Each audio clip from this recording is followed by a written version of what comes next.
السلام علیکم۔ آج کی ویڈیو بہت اہم ہے کیونکہ آج کی ویڈیو میں آپ کے ایک سوال کا جواب دینے جا رہا ہوں۔ آپ نے سوال پوچھا ہے الف لیلہ کیا ہے، اس کی تاریخ کیا ہے، کہاں پہ استعمال ہوتا ہے، تو اس ویڈیو میں آپ کو یہی سب بتانے جا رہا ہوں۔ تو چلیے ویڈیو شروع کرتے ہیں۔ ہم لوگوں نے بہت زمانے سے یہ نام سن رکھا ہے، الف لیلہ۔ پہلے اس کے نام پہ جائیں تو الف لیلہ بہت سارے لوگ بولتے ہیں، لیکن یہ الف نہیں ہے، الف ہے۔ قرآن پاک کی ایک صورت ہے لیلۃ القدر خیر من الف شہر، تو یہاں الف کا استعمال ہوا ہے۔ الف مانے ہوتا ہے ہزار، تو الف لیلہ مانے ہوتا ہے ہزار راتیں۔ یہاں پر لیلہ جو لکھا جانا ہے تو وہ لام یہ کی طرح نہیں لکھیں گے، وہ تو مجنو کی لیلہ ہو جائے گی۔ لیلہ لکھنا ہے لام ہے لیلہ، یہ بہت خاص ہے۔ اب اس کے بارے میں ہم لوگ جانتے ہیں یہ الف لیلہ ہے کیا چیز۔ دو غلطیاں جو ہوتی ہیں جو عام طور پر جو میں نے آپ کو بتا دی۔ الف لیلہ ایک ایسی طویل داستان ہے جس میں عجیب و غریب واقعات ملیں گے، جس میں آپ کو الہ الدین کا چراغ بھی ملے گا، اور بھی بہت ساری ہے جیسے علی بابا 40 چور۔ تو یہ سب کہانیاں ہیں جو اس کے اندر ہیں۔ تو یہ ہزار راتیں کیوں ہیں؟ دیکھیے اس کا ٹرانسلیٹ انگریزی میں کیا گیا تو اس کا نام رکھا گیا تھا دا 1000 نائٹس، ہزار راتیں۔ تو اس نام کے پیچھے کی بات یہ ہے کہ ایک بادشاہ تھا، اس بادشاہ کو عورتوں پہ یقین نہیں تھا، اس لیے وہ کیا کرتا تھا کہ ہر رات کسی کنواری لڑکی سے شادی کرتا اور پھر صبح ہوتے ہوتے اس کو جان سے مار دیتا یا مروا دیتا۔ یہ ذمہ داری اس نے اپنے وزیر کو دی تھی۔ اس کا وزیر ہر رات اس کے لیے کہیں سے کسی ایک لڑکی کو لاتا اور یہی واقعہ ہوتا، صبح ہوتے ہی وہ اس لڑکی کو مار دیا جاتا۔ ایسا ہوتا رہا۔ اس کے بعد کیا ہوا کہ اس علاقے میں لڑکیاں ختم ہو گئیں۔ تو وزیر کو جب کہا گیا کہ بھائی انتظام کرو لڑکی کا، تو بس ایک ہی لڑکی بچی تھی، وہ لڑکی وزیر کی بیٹی تھی، اور وزیر بالکل نہیں چاہتا تھا کہ میری بیٹی وہاں جائے، لیکن اس کی بیٹی نے ضد کی کہ نہیں مجھے جانے دیجیے اور میں انشاءاللہ کوشش کروں گی کہ میں اس کا کوئی نتیجہ نکلے، یہ کام ختم ہو۔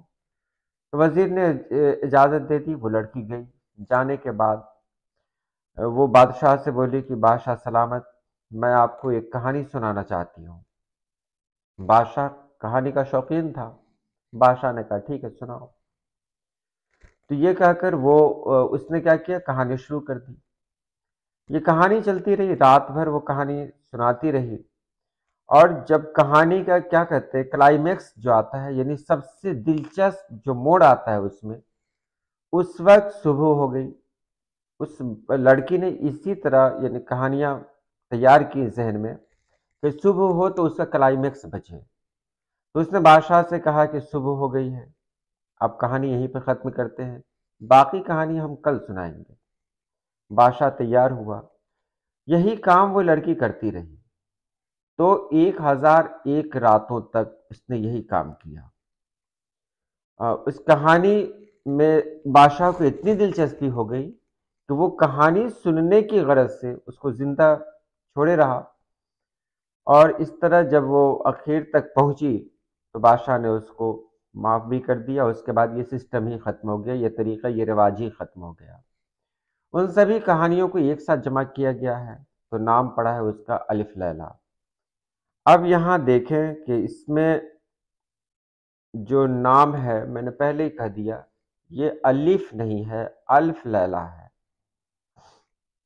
یعنی ہزار راتیں۔ کہیں کہیں پر اسے الف لیلہ و لیلہ بھی کہا جاتا ہے، یعنی 1000 راتیں اور ایک رات۔ انگریزی میں بھی اس کا ٹرانسلیٹ اس طرح ہوا ہے دا 1000 نائٹس اینڈ نائٹ، اور کہیں پہ کہا گیا ہے دا 1000 نائٹس یعنی الف لیلہ۔ جو مشہور ہے وہ یہی ہے الف لیلہ بس۔ تو یہ عرب کی ایک کہانی ہے، کہا جاتا ہے عرب، کچھ لوگ کہیں اور سے بھی جوڑتے ہیں، لیکن یہ اصل میں عرب کا ہے، کیونکہ جب علاء الدین کی کہانی ہم سنتے ہیں تو وہی پڑھنے کو ملتا ہے کہ عرب میں ایک لڑکا تھا جس کا نام الہ الدین تھا یا علاء الدین تھا۔ تو یہی الف لیلہ کے بارے میں ہے۔ الف لیلہ کا استعمال محاوروں میں ہوتا ہے، جیسے اس کی بات جیسے الف لیلہ ہو گئی ہے، تمہاری بات بالکل الف لیلہ کی داستان ہے۔ دو مطلب نکالے جا سکتے ہیں، یا تو بہت لمبی بات ہو اس کی، یا پھر ایسی بات ہو جس کو سمجھنا مشکل ہو۔ اور الہ الدین کا چراغ بھی کہتے ہیں کہ ارے ایسا مت سمجھو کہ میرے پاس الہ الدین کا چراغ ہے، یعنی ایسا مت سمجھو کہ میرے پاس کچھ ایسی طاقتیں ہیں جو سب کے پاس نہ ہوں۔ تو اس طرح محاوروں میں بھی اور کہاوتوں میں بھی اس کا استعمال ہوتا ہے۔ تو یہ ہے الف لیلہ۔ امید ہے آپ نے سمجھ لیا ہوگا۔ آج کے لیے اتنا ہی۔ اللہ پاک آپ سبھی لوگوں کو خوش رکھے، آباد رکھے۔ اللہ حافظ۔